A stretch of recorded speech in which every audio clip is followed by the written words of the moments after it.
चला आता आपण हिरवी मिरचीची चटणी अशी बनवून घेऊया। मी हिरवी मिरची घेतलेली आहे 7-8, परत लसणाच्या पाकळी 10-12 घेतलेल्या आहेत, झिंगा घेतलेला आहे थोडासा असा, ओली कोथिंबीर घेतलेली आहे थोडीशी अशी। ते आपण आता तव्यामध्ये घालून असं भाजून घ्यायचं आहे। पहिल्यांदा आपण झिंगा हा भाजून घेऊया, बरा कुरकुरीत असा व्हायला पाहिजे, ते असं छानपैकी भाजून घ्यायचं आहे।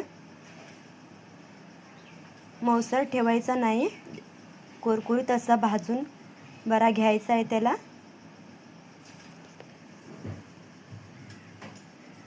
हा बघा झिंगा आपला बरा भाजून घेतलेला आहे। त्याला असं परतत राहायला, नाही तर खाली सगळा लागणार आहे, तो जळू सुद्धा शकतो सगळा। त्याच्यासाठी आपण असं बरं करून घेऊया भाजून।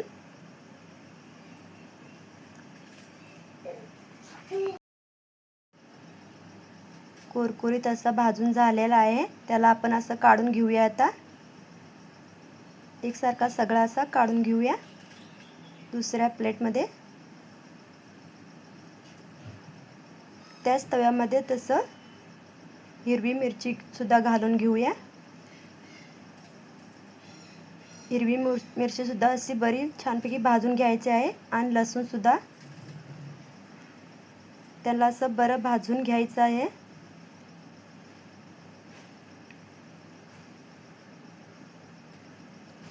बारीक गॅसवर करून असं भाजून घेऊया।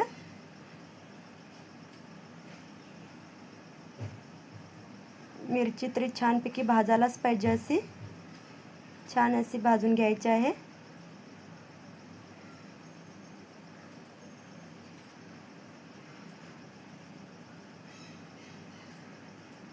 हे बघा मिरची आणि लसूण आपला किती छानपैकी भाजून असा तयार आहे। त्याला सुद्धा काढून घेतलं, मिक्सरच्या भांड्यामध्ये घालून घेऊया। आपण आता भाजून घेतलेलं साहित्य, त्याच्यामध्ये आम्ही कुरकुरीत झिंगा भाजून घेतला, ते सुद्धा त्याच्यामध्ये असं घालून घेऊया। झिंग्याने चटणीला चव सुद्धा छान येणार आहे, त्याच्यासाठी ओली कोथिंबीर सुद्धा त्याच्यामध्ये घालून घेऊया। त्याच्यामध्ये पाणी घालायचं नाही, सुक्का असंच वाटून घ्यायचं आहे मिक्सरला लावून। हे बघा आपला झिंगा असा तयार झालेला आहे। त्याच्यासाठी आपण तव्यामध्ये सुद्धा घालून गरम करू शकतो। आपल्या चवीनुसार त्याला मीठ घालायचं आहे, वरून असं। चला आपण तेल घालून घेऊया।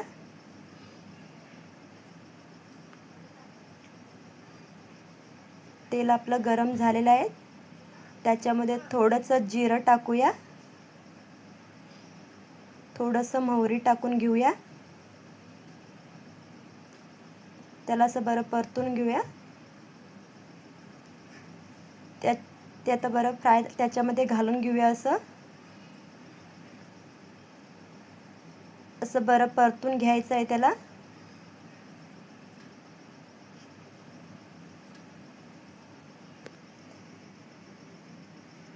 त्याला असं बरं परतून घेऊया।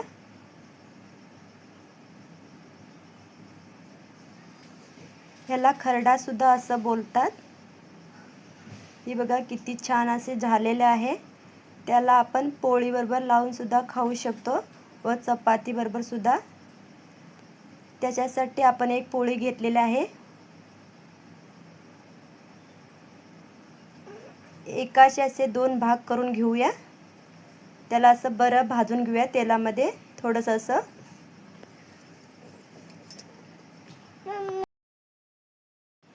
त्याला परतून असं दोन्ही साईडनी फ्राय करून बरं असं भाजून घ्यायचं आहे। हे बघा किती छान असं भाजून तयार झालेलं आहे। त्याच्यावरती असा खरडा आपण केलेला होता तो लावून घेऊया, चटणी।